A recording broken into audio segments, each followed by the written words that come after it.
사도행전 14장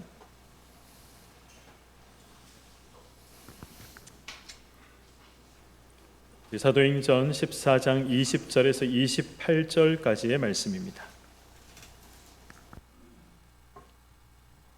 신약성경 212면에 있습니다. 우리 20절부터 28절까지 함께 교독하시겠습니다. 제자들이 둘러섰을 때에 바울이 일어나 그 성에 들어갔다가 이튿날 바나바와 함께 더베로 가서 복음을 그 성에서 전하여 많은 사람을 제자로 삼고 루스드라와 이고니온과 안디옥으로 돌아가서 제자들의 마음을 굳게 하여 이 믿음에 머물러 있으라 권하고 또 우리가 하나님의 나라에 들어가려면 많은 환난을 겪어야 할 것이라 하고 각 교회에서 장로들을 택하여 금식 기도하며 그들이 믿는 주께 그들을 위탁하고 비스디아 가운데로 지나서 밤빌리아에 이르러 말씀을 버가에서 전하고 아탈리아로 내려가서 거기서 배 타고 안디옥에 이르니 이곳은 두 사도가 이룬 그 일을 위하여 전에 하나님의 은혜에 부탁하던 곳이라. 그들이 이르러 교회를 모아 하나님이 함께 행하신 모든 일과 이방인들에게 믿음의 문을 여신 것을 보고하고 함께요. 제자들과 함께 오래 있으니라. 아멘. 네, 우리는 지금 바울 사도의 1차 전도 여행을 계속해서 살펴보고 있습니다. 바울 일행이 지금까지 지나온 곳들이 어떤 곳들입니까? 지도를 한번 띄워주시겠습니까? 네, 바울 사도가 1차 전도 여행을 했던 이 지역들, 이 초록색이 이제 바울 사도가 1차 전도 여행을 위해서 갔던 곳들이고, 빨간색은 이제 이 전도 여행을 마치고 바울 사도가 돌아왔던 그러한 이제 장소들입니다. 이 수리아 안디옥 교회, 수리아 지금의 이제 시리아 지역이죠. 수리아 시리아 같은 말입니다. 시리아에 있는 이 안디옥 교회에서 바울이 선교사로 파송을 받습니다. 그래서 이 바울이 갔던 곳들이 어디입니까? 구브로라는 섬, 키프로스라는 섬에서 선교 여행을 시작을 했죠. 그리고 다시 배를 타고 오늘의 튀르키예 지역, 소아시아 지역으로 가게 됩니다. 거기에서 어디를 통과합니까? 이 비스디아 안디옥을 거쳐서 이고니온과 그리고 루스드라를 가게 됩니다. 오늘 본문을 보시면 바울이 자신을 파송한 이 수리아 안디옥으로 다시 돌아가는 그러한 이제 여정들이 쭉 기록이 되어 있습니다. 20절 이하의 말씀을 보시면 이제 더베에서 마지막으로 복음을 전하고 바울이 다시 이 수리아 안디옥으로 돌아가는 일정을 시작하게 되죠. 이 다시 수리아 안디옥에 이 도착을 하기까지 어디를 통과했다라고 성경이 기록하고 있습니까? 바울이 이 복귀하는 그러한 이제 선교 여정 가운데 어디를 거쳐서 수리아 안디옥으로 돌아갔다라고 성경이 기록을 합니다. 우리 21절 말씀을 한번 보도록 하겠습니다. 복음을 그 성에서 전하여 많은 사람을 제자로 삼고 어디로 돌아갔다고 합니까? 루스드라와 이고니온과 안디옥으로 돌아가서라고 말씀하고 있습니다. 우리 성도님들은 이 21절 말씀을 읽으시면 이상하다라는 생각을 혹시 하지는 않으십니까?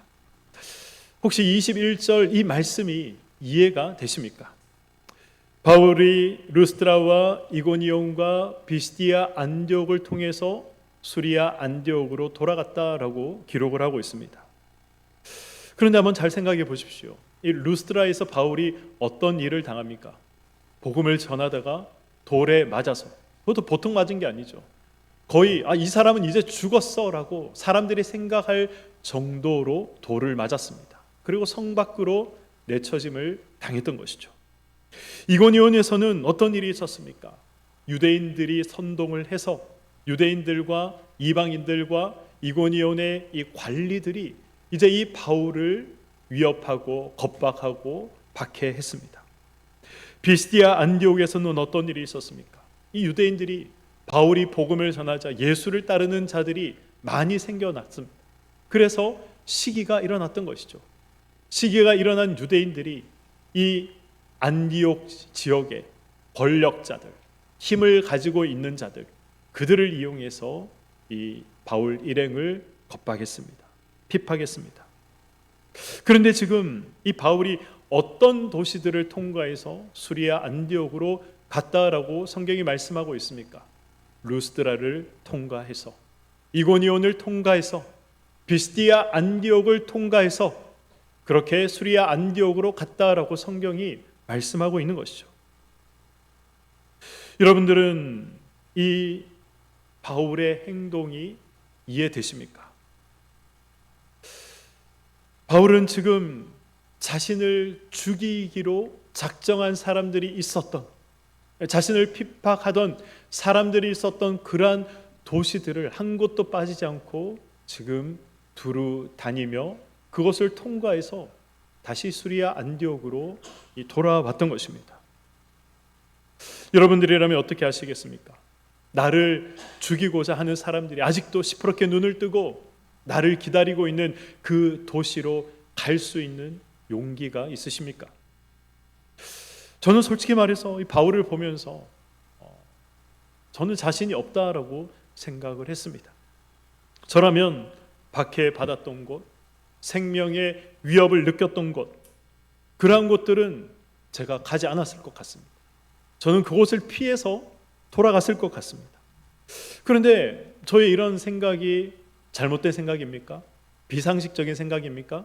상식적인 생각이죠. 상식적인 행동입니다. 그러나 바울은 그렇게 하지 않았습니다. 저는 말씀을 준비하면서 이것이 너무 이상하다라는 생각을 하게 되었습니다. 사람은 자기를 박해하고 사람은 자기를 귀하게 여기지 않는 곳에 가지 않습니다. 예수님께서 복음을 위해 예수님의 제자들을 둘씩 짝지어서 보내시는 장면, 아마 다들 잘 알고 계시리라 생각을 합니다. 그들을 보내시면서 예수님께서 어떤 말씀을 하십니까? 제자들을 받아들이지 않는 곳, 말씀을 귀하게 여기지 않는 곳에서 예수님께서 어떻게 하라라고 말씀하십니까? 마가복음 6장 11절 말씀입니다. 어느 곳에서든지 너희를 영접하지 아니하고 너희 말을 듣지도 아니하거든 거기서 나갈 때에 발 아래 먼지를 떨어버려 그들에게 증거를 삼으라 하셨습니다. 우리가 잘 알고 있는 말씀이죠. 이 발에 먼지를 떨어버리고 나오라라는 이 말씀이 어떤 뜻입니까? 내가 너희들에게 복음을 전했지만 너희들이 복음을 받지 않았기 때문에 예수 그리스도의 심판을 면하지 못할 것이다. 그 심판은 전하지 않은 나의 책임이 아니라 전했음에도 불구하고 듣지 않고 받지 않은 너희들의 책임이다라는 의미입니다. 이런 차원에서 본다면 바울은 자신을 박해하던 곳으로 다시 돌아갈 필요가 없는 것이죠. 자신을 귀하게 여기지 않는 사람들에게 바울이 억지로 갈 필요가 없는 것입니다. 그럼에도 불구하고 바울이 돌아갔던 이유가 무엇입니까? 본문 22절과 23절 말씀 우리 함께 읽어보도록 하겠습니다. 시작. 제자들의 마음을 굳게 하여 이 믿음에 머물러 있으라 권하고 또 우리가 하나님의 나라에 들어가려면 많은 환난을 겪어야 할 것이라 하고 각 교회에서 장로들을 택하여 금식 기도하며 그들이 믿는 주께 그들을 위탁하고. 아멘. 바울은 루스드라와 이고니온과 그리고 이 시리아 비시디아 안디옥에서 복음을 전했습니다. 그리고 그곳에 예수 믿는 자들이 생겨났던 것이죠. 쉽게 말하면 교회가 이제 생겨났던 것입니다. 이제 막 예수를 믿기 시작한 그들에게 바울이 받았던 환난과 핍박이 그들에게 없었다라고 이야기할 수 있을까요? 분명 그들에게도 있었습니다. 그들에게 환난과 핍박이 있었을 것이라는 이러한 사실은 불을 보듯 뻔한 사실인 것이죠. 바울은 그들을 위해서 그래서 그곳에 다시 갔던 것입니다. 그리고 그들을 향해 바울이 했던 말이 무엇입니까? 마음을 굳게 하여 이 믿음 안에 머물러 있어라 라는 말입니다. 그리고 또 한 가지 말은 하나님 나라에 들어가기 위해서는 환난을 겪어야 한다라는 말이었습니다. 르스드라와 이고니온과 비스디아 안디옥의 성도들이 지금 끝까지 승리할 것을 사도 바울이 당부하고 있는 것이죠. 이 말을 바울이 하고 무엇을 합니까? 이 말을 마치고 장로를 세웁니다. 바울이 장로를 세운 이유가 무엇입니까? 환난과 핍박 가운데 어려움에 처해 있는 성도들을 위해서 장로를 세웠습니다. 힘을 잃지 않도록 믿음 위에 든든히 서갈 수 있도록 성도들을 위로하고 격려하기 위해서 장로를 세웠습니다.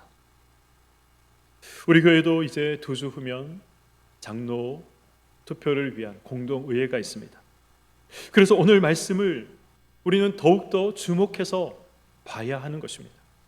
우리 성도님들은 장로 후보로 나오는 분들을 오늘 말씀에 비추어서 생각하시고 판단하셔야 됩니다. 내 개인적인 생각, 내 개인적인 판단으로 판단하는 것이 아니라 오늘 이 성경의 말씀으로 판단하셔야 합니다. 이미 장로의 직분을 받은 분들은 생각하셔야 됩니다. 나는 성도들을 위로하는 자인가? 나는 성도들을 격려하는 자인가? 아니면 그 반대에 있는 자인가? 질책하고 하려는 의지를 꺾는 사람인가? 그런 장로의 직분을 나는 감당하고 있지는 않은가 생각하셔야 되는 것이죠. 위로를 하기 위해 장로를 세웠습니다. 이 위로의 반대말이 뭘까요? 위로의 반대말. 어떤 분이 그러시더라고요. 위로의 반대말은 아래로 아닙니까? 농담으로 이야기하신 거지만 근데 가만히 생각하면 맞는 말이다라는 생각이 들었습니다. 이 아래로 포기하게 만든다는 것이죠. 신앙생활을 할 의욕을 포기하게 만든다는 것입니다. 바울과 성도들이 금식하며 세운 장로는 어떤 장로였습니까? 성도에게 힘이 되는 장로였습니다.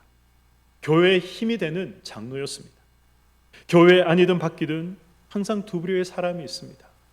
우리를 옆에 있는 사람에게 위로와 격려를 보내며 힘을 보태는 사람이 있습니다. 그러나 그 반대의 사람도 있죠. 위로하며 힘을 북돋우기보다는 신앙생활할 의욕을 상실케 만드는 사람, 직장에서도 내가 일할 의욕을 상실케 만드는 사람, 그런 사람이 항상 우리 가까이에 있습니다. 열심을 상실하게 만드는 사람이 있습니다. 상처에 소금을 뿌리는 사람이 있습니다. 이것이 결국 교회의 아픔이 되는 것이고 교회의 상처가 되는 것입니다. 환난 속에도 저분이 우리 교회 장로가 된다면 우리가 위로를 받을 수 있을 거야. 저분이 우리의 장로가 된다면 우리가 힘을 얻을 수 있을 거야. 인내하며 신앙생활을 할 수 있을 거야 라고 생각되는 분에게 여러분들이 표를 주셔야 하는 것입니다. 그런 분이 우리 교회의 장로가 되어야 하는 것입니다. 어려움 중에도 성도를 위로하고 격려하며 교회를 하나 되게 하는 사람, 사랑의 띠로 교회를 더욱더 단단하게 묶는 사람, 성경은 바로 이런 사람이 장로가 되어야 한다라고 말씀하고 있는 것입니다. 우리 교회의 장로님들에게, 그리고 앞으로 어떤 분이 되실지 모르지만 선출될 그런 분들에게 이런 모습이 있어야 합니다. 너무 중요한 일이기에 제가 앞에서 광고 시간에도 말씀드렸지만 사실 몇 달 전부터 기도하며 우리가 준비를 했었어야 됩니다. 많이 늦은 감이 있지만 지금부터 우리가 이것을 위해 마음을 다해서 기도해야 합니다. 바울은 자신의 목숨을 위협했던 도시들을 하나도 빠뜨리지 않고 다 찾아갔습니다. 상식적으로 이해되지 않는 행동을 합니다. 그곳에 가면 또다시 환란이 있을 것이고 그곳에 가면 또다시 바울의 목숨이 위협당할 것이다 라는 것을 바울은 너무나도 잘 알고 있었습니다. 그럼에도 바울이 다시 루스드라와 이고니온과 비스디아 안디옥을 찾았던 이유가 무엇입니까? 아이러니하게도 환란 때문이었습니다. 사랑하는 성도 여러분, 환란이 무엇입니까? 우리는 환란을 어떻게 생각합니까? 환란을 좋아할 분들이 누가 있겠습니까? 환란을 원하는 사람은 아무도 없습니다. 환란이 좋은 것이라고 생각하는 분들도 아무도 안 계실 것입니다. 저 역시 환란이 싫습니다. 저 역시 환란 없는 평탄한 길을 가고 싶습니다. 그런 이 세상의 말로 하면 꽃길만 걷고 싶은 거죠. 저만 그럴까요? 우리의 솔직한 마음 아닙니까? 꽃길만 걷는 것. 그것이 우리가 원하는 것이죠. 그러나 그렇게 신앙생활하는 사람은 아무도 없습니다. 성경은 환난을 이렇게 말씀합니다. 로마서 5장 3절과 4절의 말씀입니다. 다만 이뿐 아니라 우리가 환난 중에도 어떻게 한다고 합니까? 즐거워하나니. 이는 환난은 인내를, 인내는 연단을, 연단은 소망을 이루는 줄 알미로다. 아멘. 이 말씀을 읽을 때마다 이 마음의 불편함이나 의문이 들지 않으십니까? 하나님의 환난을 당하는데 어떻게 기뻐할 수 있는가? 환난 속에서 기뻐하지 못하면, 그렇다면 나는 제대로 된 믿음이나 신앙생활을 하고 있지 못하는 것인가? 어떻게 환난 속에서 기뻐할 수 있는가? 이러한 마음의 의문들 들지 않습니까? 환난 중에도 즐거워한다는 말, 이 말을 우리는 어떻게 받아들이고 해석해야 할까요? 성경이 기록될 당시 예수 믿는다는 것 그 자체가 바로 환난과 박해의 대상이었습니다. 그러나 박해를 받으면 예수 믿는 사람들은 이렇게 생각했습니다. 나는 가짜가 아니구나. 나는 진짜구나. 내가 이 예수 때문에 환난을 받고 있다는 것, 이것이 나를 진짜 그리스도인으로 사람들이 인정하고 있는 것이구나. 이 초대교회 성도들은 그렇게 생각을 했던 것이죠. 초대교회 성도들은 박해를 하나님 나라에 들어가기 위한 반드시 통과해야 하는 과정으로 알았습니다. 오히려 예수 믿는 사람을 내가 예수 믿는 사람이라는 사실을 알고 세상 사람들이 박해하지 않으면 나는 가짜인가? 나는 제대로 된 신앙생활을 하고 있지 않은가? 이렇게 스스로를 돌아보고 의심했던 것이죠. 지금 우리가 사는 이 대한민국에는 예수 믿는 것 때문에 박해받는 사람, 대한민국에는 예수 믿는 것 때문에 법적으로 예수 믿는 자들을 박해하도록 하는 그러한 장치, 이런 것들이 전혀 없습니다. 물론 앞으로 어떻게 될지는 모르죠. 예수께서 이 땅에 다시 오실 때 환난과 핍박과 박해가 믿는 자들에게 있을 때 우리에게, 우리나라에도 그러한 박해가 반드시 찾아올 것입니다. 그러나 지금은 예수 믿는 것 때문에 직접적으로 환난당하는 일은 없습니다.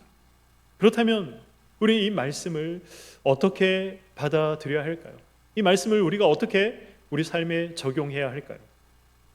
우리의 감각신경이 마비되지 않는 이상 우리는 환난을 당하면 위축되어 있습니다. 염려하게 되어 있습니다. 그것이 지극히 정상적인 것이죠. 세상을 살아가면서 나에게 일어나는 모든 일에 대해서 우리는 감각할 수 있어야 합니다. 왜 이런 일이 나에게 일어나는가? 정확하게 평가하고 판단할 능력이 우리에게 있어야 하는 것이죠. 고민하게 만들고 눈물 짓게 만들고 염려하게 만드는 사람과 일들을 만나면 기뻐하기는 어려운 것입니다. 결코 쉽지 않은 것이죠. 차라리 환난의 이유가 예수 때문이라면 기뻐할 수 있을지도 모르겠습니다. 이 초대교회 교인들이 환난은 구원받았다라는 그러한 증표로 삼았고 세상 사람들로부터 예수 믿는 것 때문에 핍박받는 것, 그것을 이 구원의 길을 제대로 가고 있구나라는 그러한 증표로 삼은 것처럼 우리가 예수 믿는 것 때문에 우리가 환난과 핍박을 받는다면 오히려 어쩌면 기뻐할 수 있을지도 모르겠습니다. 환난을 당하고 시험을 당하면 위대한 이 성경의 인물들은 기뻐했다라고 합니다. 환난을 당하며 성경은 기뻐하라라고 말씀합니다. 그러나 그것이 전혀 쉬운 일이 아니기 때문에 우리에게 고민이 되는 것이죠. 이런 우리 고민에 야고보는 이렇게 대답합니다. 야고보서 1장 2절과 3절의 말씀입니다. 내 형제들아, 너희가 여러 가지 시험을 당하거든 어떻게 하라고 합니까? 온전히 기뻐하라. 온전히 기뻐할 이유가 무엇입니까? 3절에 보시면 이는 너희 믿음의 시련이 인내를 만들어내는 줄 너희가 알미다 라고 말씀합니다. 여러 가지 시험, 이 여러 가지 시험은 어떤 시험을 이야기하는 것입니까?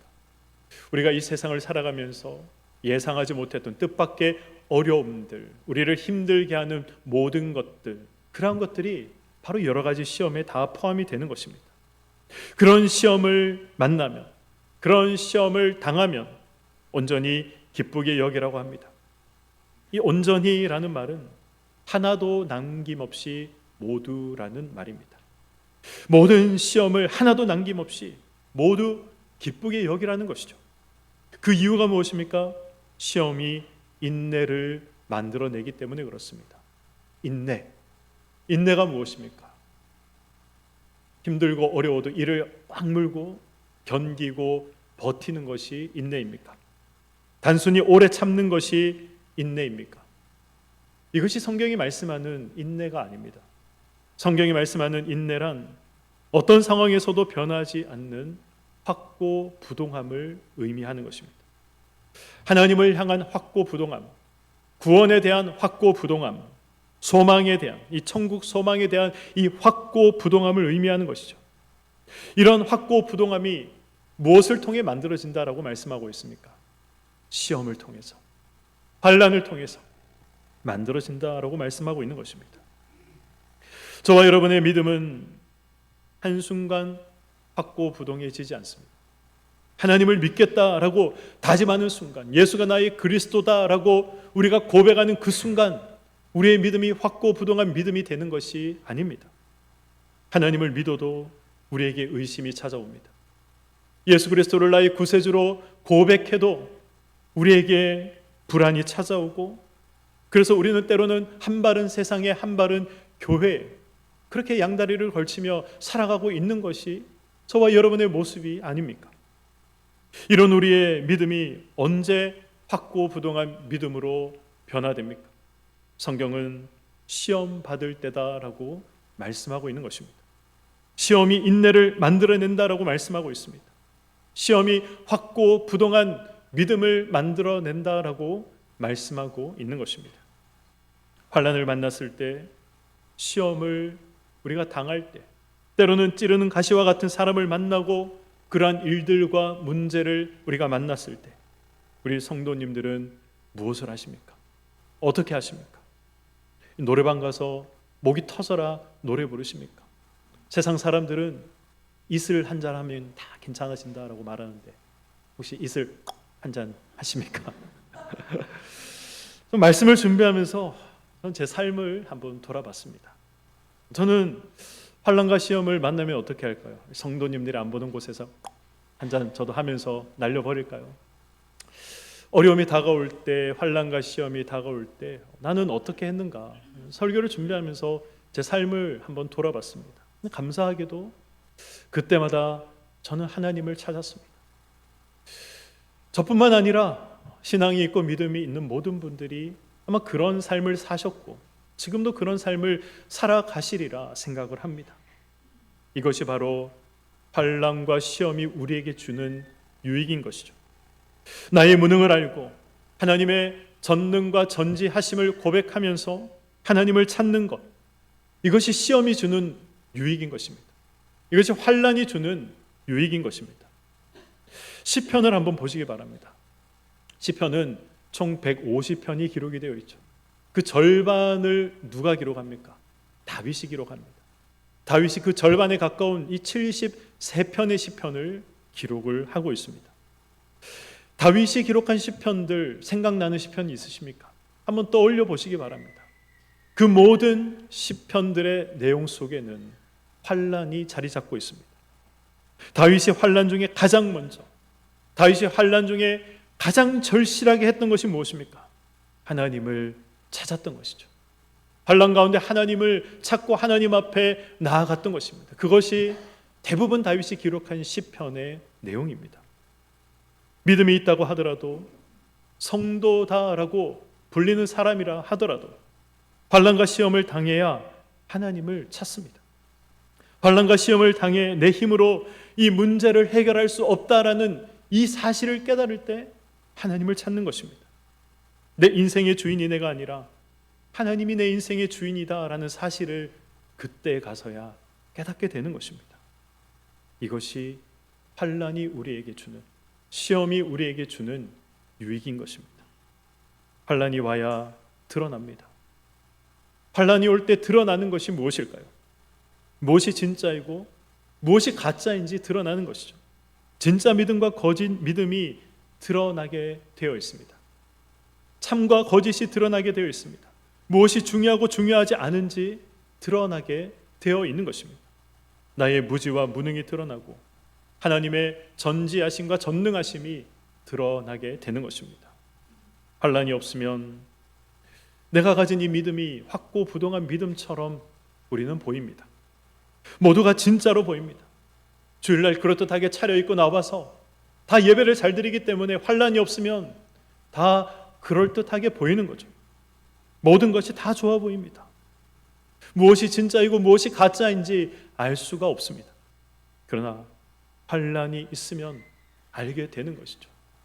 내가 주인으로 삼고 있는 것이 누구인지 알게 되는 것입니다. 내가 잘난 줄 알고 살아가고 있구나라는 것을 우리는 환난을 겪으며 알게 되는 것입니다. 환난이 와야 내 인생에 예수가 필요하다. 환난이 와야 내 인생의 주인이 예수님이다 라는 것을 고백하게 되는 것입니다. 성경은 이런 과정을 거쳐야 확고부동한 하나님의 백성이 만들어진다라고 말씀합니다. 에베소서 1장 4절의 말씀입니다.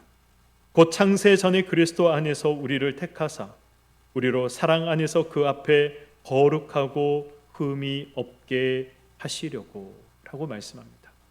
하나님께서 거룩하고 흠이 없게 우리를 만들어 가신다고 합니다. 그런데 그렇게 만들어 가실 것을 언제 하나님께서 계획하셨다고 합니까? 창세전에. 창세전에 우리를 거룩하고 흠이 없는 하나님의 백성으로 만들기 위해서 이미 우리를 그렇게 선택하셨다는 것입니다. 창세전에. 이것이 바로 부름받은 성도의 인생이라는 것이죠. 환난은 저와 여러분을 죽이고 넘어뜨리려고 우리에게 찾아오는 것이 아닙니다. 하나님께서 창세전에 우리를 선택하셔서 하나님의 백성으로 거룩하고 의롭게 흠이 없게 만들어 나가도록 하나님께서 환난을 주시고 시험을 우리에게 허락하시는 것입니다. 이 모든 것들이 우리를 하나님의 백성으로 만들어 나가는 과정에 불과하다는 것이죠. 고린도전서 10장 13절은 이렇게 말씀합니다. 우리 고린도전서 10장 13절의 말씀 함께 읽어보도록 하겠습니다. 시작. 사람이 감당할 시험 밖에는 너희가 당한 것이 없나니 오직 하나님은 미쁘사 너희가 감당하지 못할 시험 당함을 허락하지 아니하시고 시험 당할 즈음에 또한 피할 길을 내사 너희로 능히 감당하게 하시느니라. 아멘.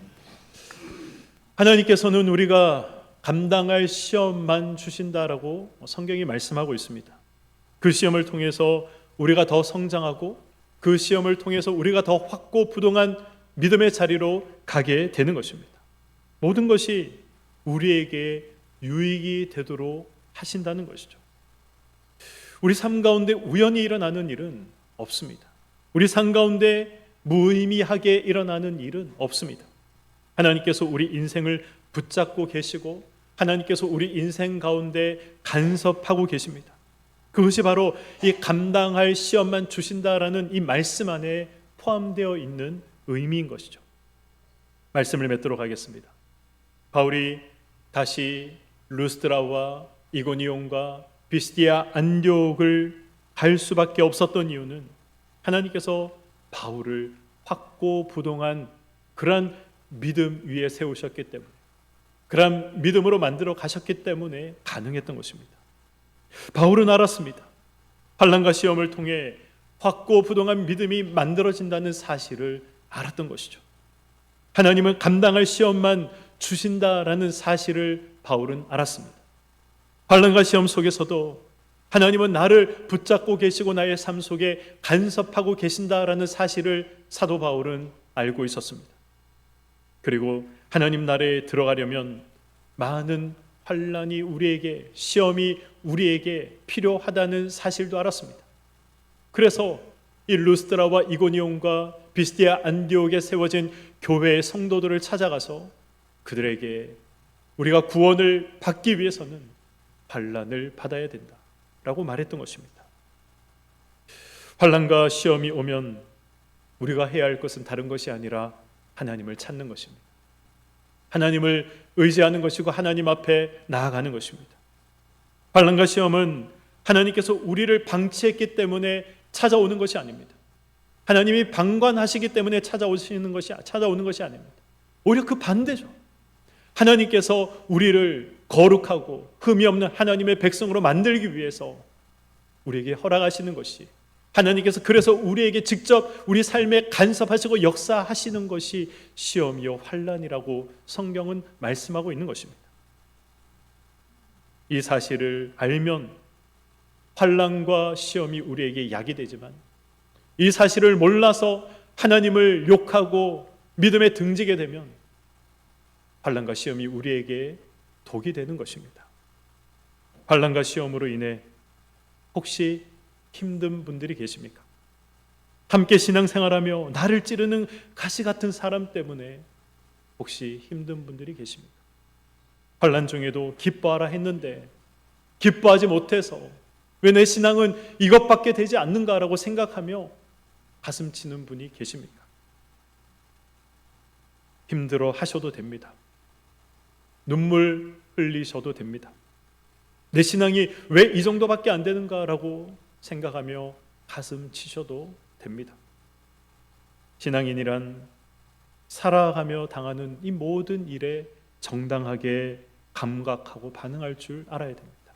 그래야 앞에서 말씀드린 것처럼 하나님을 찾게 되는 것입니다. 하나님은 저와 여러분의 인생을 방치하지 않습니다. 하나님은 저와 여러분의 인생을 방관하지 않습니다. 모든 것이 거룩하고 흠이 없는 하나님의 백성으로 하나님이 직접 역사하시고 빚어가시고 만들어가는 과정입니다. 이 사실을 우리가 기억한다면 환난과 시험과 핍박이 저와 여러분에게 약이 되는 것입니다. 이 사실을 기억하며 우리를 인도하시는 하나님의 손길을 볼 수 있는 그러한 영안이 저에게도 여러분들에게도 있기를 간절히 축원드립니다. 아멘. 우리 함께